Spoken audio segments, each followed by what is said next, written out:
मालूम है ना, अब तक जितने लड़कों से मिली हूँ ये उन सबसे अलग है। पहले तुम इम्प्रेस हो गई हो, जैसे मैं हवा में उड़ रही हूँ। अस्सलाम वालेकुम। मेरे बच्चियों को स्कूल से ले लिया है, इन्हें कुछ चीजें चाहिए थी तो इसलिए हम शॉपिंग के लिए जा रहे हैं। जो भी करना है कर लो। हेलो, आप आज एसोसिएशन गई थी? आपको कैसे पता चला? हेलो, मेरा नाम अजरा है। आज वकील के पास गया था, उसने कहा कि डीएनए टेस्ट करवा लो। तो फिर करवा लो ना।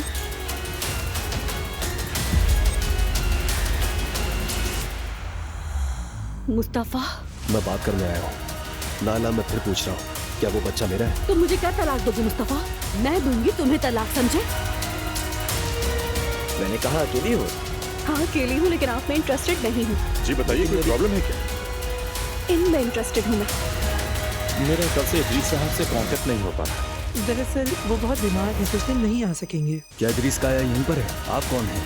मेरा नाम रोहाना है, यहाँ का मैनेजर। जिनके पास भी दस्तखत करने के इख्तियारात हैं उनको ले चलो। आप जानते हैं आपकी फिक्र में मैं पागल हो रही थी, दिमाग खो बैठी थी।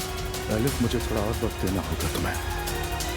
वकील ने कहा 1 साल लग सकता है। क्या ऐसी औरत नहीं बन सकती जो सालों तक घर बैठकर शादीशुदा आदमी के तलाक लेने का इंतजार करे? सब खत्म।